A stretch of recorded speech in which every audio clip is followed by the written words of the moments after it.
បាទសូមគោរពនិងជម្រាបសួរដល់ពុកម៉ែបងប្អូនប្រិយមិត្តអ្នកស្ដាប់ជាទីគោរពនិងជាទីរាប់អានសូមស្វាគមន៍មកកាន់ Channel Admin Moda សារជាថ្មីហើយនៅក្នុងថ្ងៃនេះដែរខ្ញុំបាទក៏មាននៅសាច់រឿងថ្មីមួយទៀតហើយដែលនឹងចង់លើកយកមកនិយាយចែកជូនដល់ពុកម៉ែបងប្អូនបានស្ដាប់កំសាន្តផងដែរហើយសាច់រឿងមួយហ្នឹងគឺបានមកពីបងស្រីម្នាក់គាត់បាននិយាយប្រាប់នៅរឿងរបស់គាត់ពិតណាគាត់ថាសប្តាហ៍ថ្ងៃហ្នឹងគឺគាត់ជាស្រីមេម៉ាយដែលគាត់បានលែងលះគ្នាជាមួយនឹងប្តីរបស់គាត់មុនណាដោយសារប្តីរបស់គាត់ហ្នឹងមិនដែលសូវខ្វល់ពីគាត់ចូលចិត្តដើរលេងចូលចិត្តញ៉ាំស្រាអញ្ចឹងណាបាទដើរបាត់ពីផ្ទះអញ្ចឹងទៅហើយមិនដែលគិតខ្វល់ខ្វាយពីគាត់ជាប្រពន្ធទេហើយក៏មិនដែលទៅធ្វើការរលួយចិញ្ចឹមគាត់ដែរអញ្ចឹងគាត់ថារស់នៅគឺអត់មានក្តីសុខអញ្ចឹងហើយគាត់ក៏សុំប្តីគាត់លែងទៅហើយសប្តាហ៍ថ្ងៃហ្នឹងគឺគាត់រស់នៅម្នាក់ឯងនៅក្នុងបន្ទប់ជួលមួយហើយនៅជាប់បន្ទប់ជួលគាត់ហ្នឹងមានមនុស្សប្រុសម្នាក់ដែលដោយថាទៅធ្វើការធ្វើអីជួលបន្ទប់នៅជិតគាត់អញ្ចឹងដែរអញ្ចឹងណាបានន័យថាជាអ្នកជិតបន្ទប់គ្នាហើយគាត់ថាពួកគាត់ទាំងពីរនាក់ហ្នឹងសុទ្ធតែជាមេម៉ាយដូចគ្នាបាទគាត់ក៏ជាស្រីមេម៉ាយហើយម្នាក់ប្រុសដែលនៅជិតបន្ទប់គាត់ហ្នឹងបាទក៏ជាពូម៉ាយលែងប្រពន្ធដែរបាទលែងគ្នាជាមួយប្រពន្ធដែរហើយពួកគាត់ទាំងពីរនាក់ហ្នឹងគឺតែងតាលក្ខណៈថាធម្មតាមនុស្សដែលនៅជិតបន្ទប់គ្នាជួបគ្នាចេះតែនិយាយគ្នារាប់អានគ្នាអញ្ចឹងណាបាទមានភាពស្និទ្ធស្នាលដោយលក្ខណៈថាអ្នកចិត្តខាងចិត្តបន្ទប់អញ្ចឹងទៅដោយចង្ការគាត់ថាមានថ្ងៃមួយគាត់កំពុងតែងូតទឹកណាបាទងូតទឹកធម្មតាមនុស្សស្រីងូតទឹកនៅក្នុងបន្ទប់គាត់អញ្ចឹងងូតទឹកទៅក៏គាត់ថានៅក្នុងបន្ទប់ទឹកគាត់ហ្នឹងគាត់ដោះអាវដោះអីបាទយកដៃដោះយកដៃអីអញ្ចឹងទៅស្រាប់តែបងប្រុសមួយដែលនៅជាប់បន្ទប់គាត់ហ្នឹងចូលមកក្នុងបន្ទប់គាត់ថាបងប្រុសហ្នឹងចូលមកដើម្បីសុំស្ករដោយសារពេលហ្នឹងបងប្រុសហ្នឹងគាត់ស្លអញ្ចឹងទៅធ្វើម្ហូបធ្វើអីទៅខ្វះអត់មានស្ករមានអីគាត់ក៏បញ្ញាបញ្ញាប់ពេកដោយសារផ្ទះលក់អវ៉ាន់អីហ្នឹងគឺនៅឆ្ងាយអញ្ចឹងគាត់ក៏បាទគាត់ថាបងប្រុសហ្នឹងចូលមកបន្ទប់គាត់ដើម្បីសុំស្ករអញ្ចឹងណាមានណាបាទចូលមកគាត់ចូលមកឃើញបងស្រីហ្នឹងគាត់កំពុងតែងូតទឹកបាទងូតទឹកអីចឹងទៅធម្មតាមនុស្សស្រីពេលងូតទឹកនៅក្នុងបន្ទប់ម្នាក់ឯងគាត់ដោះចុះដោះឡើងបាទគាត់ទម្លាក់សំពត់របស់គាត់ហ្នឹងចុះមកក្រោមដោះអាខាងលើដោះអីចឹងទៅយកដៃយកសាប៊ូអីហ្នឹងបាទលូកលាងអាខាងក្រោមគាត់ចឹងណាហើយស្រាប់តែពេលបងប្រុសហ្នឹងគាត់ចូលមកឃើញអញ្ចឹងគាត់បាទគាត់ក្តៅខ្លួនណាគាត់មានអារម្មណ៍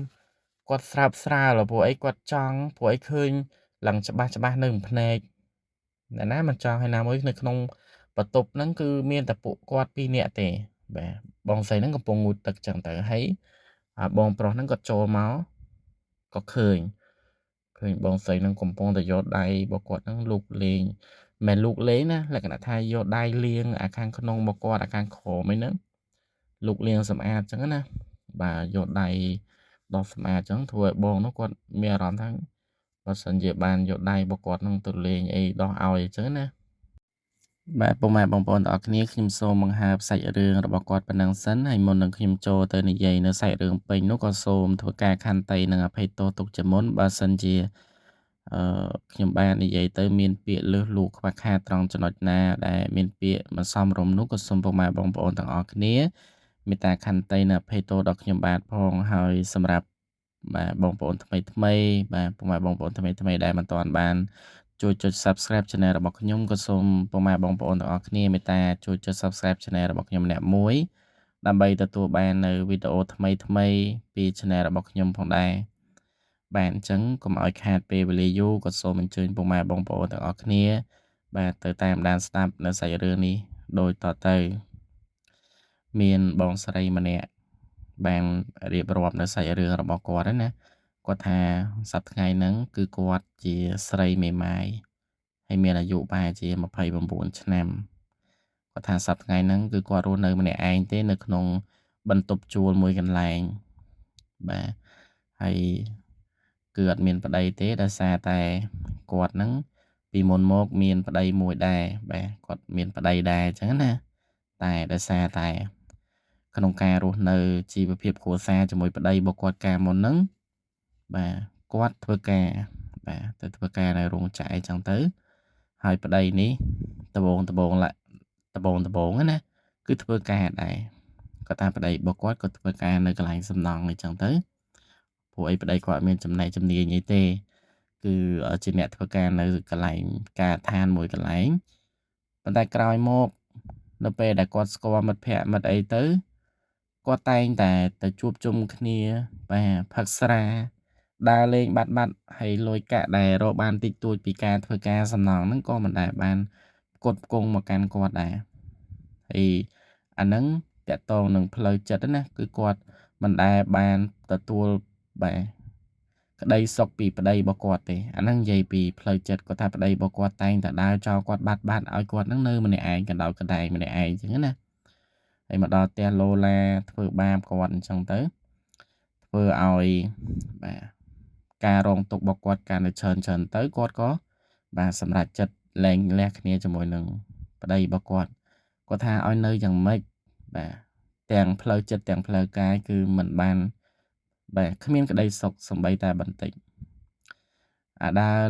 ចេញពីផ្ទះបាត់ហើយបាទញ៉ាំស្រាញ៉ាំអីសបឹងហើយមកដល់ផ្ទះបាទអត់មានបានធ្វើអីឲ្យគាត់ស្រួលទេគឺមានតែររឿងរអីចឹងណាបាទធ្វើជាប្តីគេដើរលេងមកវិញលួងប្រពន្ធទៅបាទដាក់ទឹកឲ្យប្រពន្ធមិនតិចអីទៅលួងប្រពន្ធទៅគ្រាន់តែគ្នាមានអារម្មណ៍ថាក្តីសុខខ្លះគ្រាន់បាននៅបន្តជាមួយណាប៉ុន្តែគាត់ថាប្តីគាត់មិនដែរទេឲ្យតាស្វឹងមកដល់គឺដឹងតែររឿងឆ្លោះអីចឹងទៅឆ្លោះអីហើយគឺដេកបាត់ហើយគាត់មិនដែរបានទេហើយរស់នៅមួយប្តីគាត់ឡើងប្រហែលឆ្នាំគាត់ថាគាត់ឡើងខាសអស់ហើយគឺអត់ដែរបានទេបាទប្តីគាត់ដូចបាទញៀនតែស្រាអត់មានគិតគាត់ចឹងណាបាទប្តីខ្លះគឺញៀនអារឿងលើខែលើអីចឹងប៉ុន្តែគាត់ថាប្តីគាត់គឺញៀនស្រានិងញៀនដើរលេងតែញៀនដើរលេងមកដល់ផ្ទះវិញគឺគាត់អត់ដែរបានទេហើយចឹងគាត់ថាដូចគាត់និយាយចឹងអាបញ្ហាផ្លូវចិត្តនិងបញ្ហាផ្លូវកាយហ្នឹងគឺអត់មានទទួលបានក្តីសុខទាំងអស់អញ្ចឹងគាត់ថាដឹងរស់នៅជាមួយនឹងប្តីគាត់បែបណាទេបើរស់ទៅអត់មានបាទរស់នៅជាមួយគ្នាអត់មានក្តីសុខផងអញ្ចឹងមានតែបាទបែងចែកផ្លូវគ្នាដើរទៅដោយសារតែគាត់ពីរនាក់ហ្នឹងការហើយអត់មានកូនទេពុកម៉ែបងប្អូនទាំងអស់គ្នា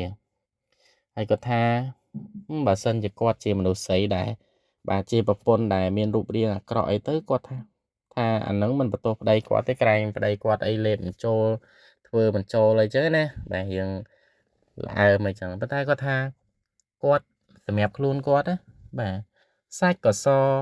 បាទរូបរាងក៏បានដើមទ្រូងក៏ធំគូតក៏ធំអីចឹងណាបាទហើយប្រដាប់អីរបស់គាត់ហ្នឹងក៏អាចបាទគីឡូអីបានដែរប៉ុន្តែគាត់ថាប្តីគាត់មិនដឹងគិតចេញបែបណាគឺអត់ដែរតោះមកអត់ដែរបានដាក់ទឹកឲ្យគាត់តែគាត់ខាសអស់លីងហ្នឹងបាទគាត់ថាពីផឹកស្រាអត់មានដែរខ្វល់ពីក្តីសុខរបស់ប្រពន្ធសោះបាទទោះបីតែគ្នាជាស្រីក៏ដោយប៉ុន្តែយ៉ាងណាក៏គ្នាចង់ដែរបាទគ្នាយកប្តីហ្នឹងគឺដើម្បីអញ្ចឹងដែរហ្នឹងណាបាទមិនថារៀបការជាមួយនឹងប្តីឬប្រពន្ធដើម្បីតែរឿងលើខែរឿងគីឡូទេប៉ុន្តែសំខាន់ទាំងប្តីយើងប្តីគេតែពេលការហើយវាតែងតែមានទេបាទរឿងលើក្រែហ្នឹងគ្មានអ្នកណាថាអាចជៀសផុតទេបាទ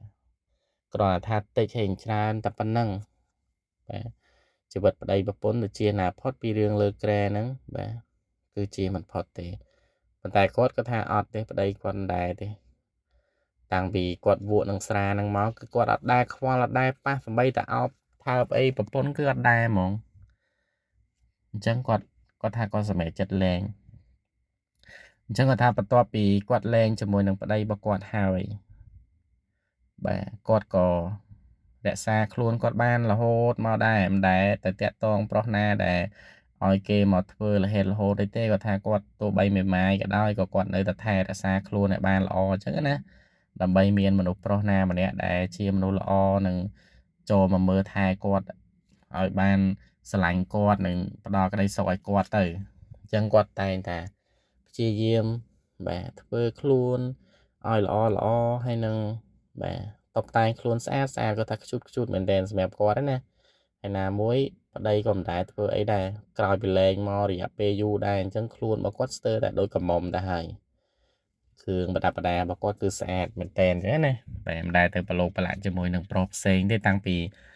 គាត់លែងជាមួយនឹងប្តីរបស់គាត់ហើយបាទអញ្ចឹងគឺគាត់អត់ដែលបានទៅគេងទៅប្រឡូកប្រឡាក់ខ្លួនប្រាណជាមួយនឹងអ្នកណាប្រុសផ្សេងណាទេក្រោយពេលដែលគាត់សម្រេចចិត្តថាលែងគ្នាជាមួយប្តីគាត់ហើយរយៈពេលដូចជាច្រើនដែរចូល1ឆ្នាំ2ឆ្នាំហើយឥឡូវហ្នឹងគឺគាត់រស់នៅក្នុងបន្ទប់ជួលមួយកន្លែងដោយសារតែគាត់ធ្វើការអញ្ចឹងគាត់ទៅជួលបន្ទប់ជួលមួយកន្លែងហើយនៅជាប់នឹងបន្ទប់ជួលរបស់គាត់ហ្នឹងគឺមានមនុស្សប្រុសម្នាក់ដែលជួលបន្ទប់នៅជាប់គាត់ដែរណាហើយមនុស្សប្រុសហ្នឹងគាត់គឺក៏ជាពោះម៉ាយដែរដែលគ្មានប្រពន្ធគ្មានកូនមកនៅជាមួយទេគឺនៅបន្ទប់ម្នាក់ឯងអញ្ចឹងណាហើយគាត់ក៏នៅបន្ទប់ម្នាក់ឯងដែរអញ្ចឹងពួកគាត់ធម្មតារស់នៅបន្ទប់ចិត្តគ្នាមិនអញ្ចឹងបាទតែងតែរាប់អានគ្នានិយាយគ្នាអញ្ចឹងណាពេលមានទុក្ខធុរៈអីគ្រាន់បានជួយគ្នាអញ្ចឹងទៅហើយអាទិថាខ្វះអីយើងអាចសុំគ្នាទៅវិញទៅមកអញ្ចឹងបាទពួកគាត់ទាំងពីរគឺនៅជាប់បន្ទប់គឺបែបហ្នឹងបើសិនជាអាទិថាខាងស្រីខ្វះស្ករឬក៏ខ្វះអំបិលអីចឹងទៅបញ្ញាអីទៅទិញមិនទាន់ក៏អាចមកសុំគាត់បានពេលប្រុសបាទខាងប្រុសបងប្រុសហ្នឹងគាត់ខ្វះអីគាត់អាចចូលមកបន្ទប់ខាងស្រីបងស្រីហ្នឹងមកសុំក៏បានដែរភាសាធម្មតារស់នៅជាប់បន្ទប់គ្នាគ្រាន់យើងរាប់អានគ្នាទៅបានជាយកអាសាគ្នាទៅវិញទៅមកអញ្ចឹងណាពួកគាត់រាប់អានគ្នាអញ្ចឹងហើយមានថ្ងៃមួយបងប្រុសហ្នឹងគាត់មិនបាទគាត់ធ្វើម្ហូបបាទធ្វើម្ហូបដូចជាស្លអីមួយមុខអញ្ចឹងទៅបាទដាក់បាទប៊ីចេងដាក់អំបិលដាក់ទឹកត្រីអីហើយអស់ហើយស្រាប់តែកលេចទៅមើលបំពង់ស្ករប្រអប់ដាក់ស្កររបស់គាត់ហ្នឹងគឺវាអស់ស្ករអញ្ចឹងផ្ទះចិនក៏នៅឆ្ងាយអញ្ចឹងអាទឹកសឡហ្នឹងក៏វាចិត្តពុះអីអញ្ចឹងគាត់បញ្ញាប់គាត់ថាទៅទិញមិនទាន់នេះមិនម៉ែចូលទៅបន្ទប់បងស្រីនេះដែលបាទខ្ញុំនិយាយមិញហ្នឹងបាទតែសុំសិនហើយចាំពេលទិញខ្ញុំសងវិញអញ្ចឹងណាចាំឲ្យគាត់វិញទៅអញ្ចឹងគាត់ក៏ចូលទៅក្នុងបន្ទប់បងស្រីហ្នឹងស្របពេលដែលគាត់ចូលទៅក្នុងបន្ទប់ហ្នឹងបងស្រីគាត់កំពុងតែងូតទឹកនៅក្នុងបន្ទប់ទឹកណាបាទហើយក្នុងបន្ទប់ទឹកគឺអត់មានទ្វារទេអត់មានទ្វារបិទទេហើយបងប្រុសហ្នឹងគ្រាន់តែគាត់ដើរទៅគាត់រកទៅសុំស្ករក៏ដើរចូលទៅខាងក្នុងដែរកលេចភ្នែកទៅគឺកំពុងតែឃើញបងស្រីហ្នឹងកំពុងតែងូតទឹកហើយងូតទឹកគាត់អត់តាន់មាត់ទេព្រោះឯគាត់ឃើញរៀងស្រឡាំងកាំងឃើញបងស្រីហ្នឹងគាត់យកដៃរបស់គាត់ហ្នឹងបាទយកសាប៊ូដោះអាខាងក្រោមរបស់គាត់ហ្នឹងបាទយកដៃដោះធម្មតាគាត់ជាមនុស្សស្រីដូចខ្ញុំនិយាយមិញអញ្ចឹងថាគាត់សម្អាតខ្លួនមែនតើអញ្ចឹងអាខាងក្រោមខាងលើរបស់គាត់គឺពេលដែលងូតទឹកគឺគាត់ដោះសម្អាតខ្លាំងណាស់បាទមិនថាសាប៊ូអីសាប៊ូសម្អាតក្លិនឬក៏បំបត្តិក្លិននេះគាត់យកដោះបាទដោះទៅអាខាងក្រោមដោះខាងលើនិយាយទៅដោះពេញខ្លួនប្រាណទាំងអស់យកដៃលូកដៃអីចឹងណាហើយបងប្រុសនេះគាត់ឃើញអញ្ចឹងបាទមនុស្សប្រុសណាទប់ជាប់ណាមួយនៅក្នុងបន្ទប់ហ្នឹងមានតែបងស្រីហើយនឹងគាត់ហ្នឹងអញ្ចឹងមនុស្សប្រុសហើយមនុស្សស្រីនៅតែ2នាក់អញ្ចឹងបងប្រុសហ្នឹងឃើញអញ្ចឹងគាត់ក៏មានអារម្មណ៍ក៏គិតថាបើសិនជាបានចូលទៅក្នុងបន្ទប់ហ្នឹងហើយយកដៃយកអីទៅបាទដោះឲ្យដោះក្អែលឲ្យយកដៃទៅលូកទៅលាន់អីចឹងណាបាទហើយបានដាក់អីពីក្រោយអីចឹងទៅគាត់បាទមិនដឹងថាមានអារម្មណ៍ល្អមានអារម្មណ៍ស្រួលយ៉ាងណាទេស្រាប់តែគាត់នឹកឃើញអញ្ចឹងគាត់ក៏មានអារម្មណ៍ថាហ៊ានបាទគាត់ហ៊ានព្រោះអីពេលហ្នឹងចង់ខ្លាំងមែនតើគាត់ក៏ទៅខ្ទាស់ទ្វារខាងក្រៅហ្នឹងគាត់ក៏ដើរចូលទៅក្នុងជាមួយនឹងបន្ទប់បងស្រីកំពុងងូតទឹកហ្នឹងបងស្រីហ្នឹងគាត់ក៏ឃើញដែរប៉ុន្តែធ្វើម៉េចបើវាស្រស់ពេកអញ្ចឹងហើយគាត់ក៏មិនដឹងថាម៉េចដែរបងប្រុសហ្នឹងចូលមកបងប្រុសហ្នឹងក៏ចាប់ផ្ដើមយកដៃរបស់គាត់ហ្នឹងមុនដំបូងថាគាត់សុំបងប្រុសហ្នឹងសុំចាសុំមួយទៅខ្ញុំឃើញខ្ញុំទ្រាំអត់បានទេអញ្ចឹងបងប្រុសហ្នឹងក៏យកដៃរបស់គាត់ហ្នឹងទៅបាទយកសាប៊ូយកដោះបាទយកទៅដោះខ្នងដោះអីចឹងឲ្យបងស្រីហ្នឹងបាទអស់ពីដោះខ្នងគាត់យកសាប៊ូរបស់គាត់ហ្នឹងយកទៅលុញលើដើមទ្រូងបងស្រីហ្នឹងដើម្បីដោះឲ្យស្អាត បាទដកចឹងទៅគាត់ក៏យកទឹកជះសម្អាតកុំឲ្យនៅជាប់សាប៊ូអញ្ចឹងណាពេលដែលដោះដើមទ្រូងឲ្យស្អាតហើយអស់បងប្រុសនឹងក៏ចាប់ដើមបាទប្រើមាត់របស់គាត់ហ្នឹងខាំជញ្ជក់ដើមទ្រូងរបស់បងស្រីនឹងបាទជក់ឡើងយូរបាទជក់តតែបងស្រីនឹងធ្ងោនៅក្នុងបន្ទប់ហ្នឹងឲ្យវាលឺសលេងរៀងខ្ទរនៅក្នុងបន្ទប់បាទលាន់អញ្ចឹងទៅបងប្រុសហ្នឹងក៏កាន់តែបន្ថែមសកម្មភាពរបស់គាត់បន្ថែមទៀតបាទអញ្ចឹងបងប្រុសហ្នឹងគាត់បន្ថែមសកម្មភាពរបស់គាត់បន្ថែមទៀតដោយសារឃើញបងស្រីហ្នឹងគាត់ធ្ងោផងអីផងព្រោះអីបងស្រីហ្នឹងកំពុងតែមានអារម្មណ៍ខ្លាំងអញ្ចឹងណាបងប្រុសហ្នឹងគាត់ក៏យកដៃរបស់គាត់ហ្នឹងយកទៅច្បាច់បាទខាងក្រោយរបស់គាត់ហ្នឹងច្បាច់ហើយក៏យកដៃរបស់គាត់ហ្នឹងយកទៅលូកចូលអាកន្លែងខាងក្រោមរបស់បងស្រីហ្នឹងយកលេងចុះលេងឡើងអញ្ចឹងណាបងស្រីហ្នឹងគឺមានអារម្មណ៍ខ្លាំងមែនតើបាទឯគាត់ថាពេលហ្នឹងគាត់ក៏មានអារម្មណ៍ខ្លាំងពេលហ្នឹងគាត់ឲ្យបងប្រុសហ្នឹងបាទដាក់ចូលអញ្ចឹងណាបងស្រីហ្នឹងគាត់ទ្រាំលែងបានហើយគាត់ឲ្យបងប្រុសហ្នឹងដាក់ចូលទៅក៏បាទសិតតាអ្នកមានបទពិសោធន៍រៀងខ្លួនបងស្រីហ្នឹងក៏ជាមានបាទជាអ្នកមានធ្លាប់មានប្តីហើយបងប្រុសនេះក៏អ្នកធ្លាប់មានប្រពន្ធដែរអញ្ចឹងសិតតាអ្នកមានបទពិសោធន៍រៀងខ្លួនអញ្ចឹងគាត់ថាដូចខ្ញុំនិយាយរៀបរាប់ហ្នឹងគឺគ្រាន់តែត្រួសណាបាទទាំងការបាទយកដៃយកអីច្បាច់យកអីលេងហ្នឹងអាហ្នឹងគ្រាន់តែខ្ញុំនិយាយត្រួសទេមិនអាចនិយាយទាំងអស់ទេបាទគាត់ថាសិតតាអ្នកមានបទពិសោធន៍អញ្ចឹងបងប្រុសហ្នឹងពេលដែលបងស្រីគាត់ឲ្យដាក់ចូលអញ្ចឹងទៅដាក់ចូលហើយបងប្រុសហ្នឹងបងស្រីហ្នឹងមេម៉ាយមែនប៉ុន្តែអែមបាទដបងដាក់គាត់អត់ចង់ចូលទេដោយសារបងស្រីហ្នឹងយូរហើយនឹងអត់ដែលប្រើប្រាស់ទេអញ្ចឹងដូចតែកមុំដែរអញ្ចឹងទាមទារឲ្យគាត់ហ្នឹងបាទលេងទាំងអាលើទាំងអាក្រោមធ្វើឲ្យបងស្រីហ្នឹងមានអារម្មណ៍ខ្លាំងសិនបាទគាត់ដាក់ចូលឲ្យគាត់មិនដាក់យកលឿនហ្នឹងគាត់ថាដាក់ទីចឹងទៅថ្នមមួយចឹងហើយបានគាត់បាទបងស្រីនោះគាត់លេងតឹងលេងអីគាត់ដាក់យកឡើងបាទបែកអីពេញហ្នឹងអញ្ចឹងណាបាទសម្រាប់ទាំងបងស្រីហ្នឹងទៅក៏មានអារម្មណ៍ថាស្រួលរៀងខ្លួនអញ្ចឹងណាចប់ពីពេលដែលពួកគាត់សម្រេចហើយគាត់ថាពួកគាត់គឺស្ម័គ្រចិត្តរៀងខ្លួន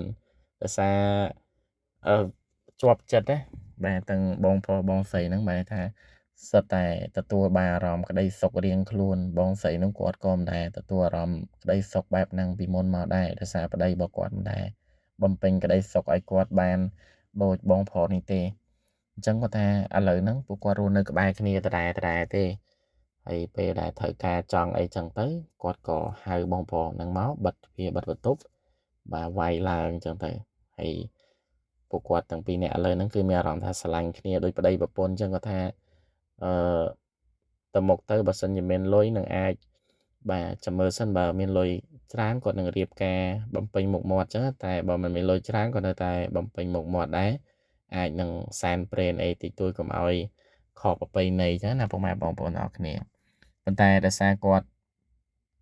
ឥឡូវហ្នឹងគឺគាត់ជ្រុលហើយបាទគឺគាត់ជ្រុលនៅជាមួយគ្នាមុនហើយបានន័យថាបានខ្លួនប្រានគេងជាមួយគ្នាគីឡូគ្នាមុនសែនព្រេននឹងមុនការហើយប៉ុន្តែធ្វើម៉េចគាត់ថាបើ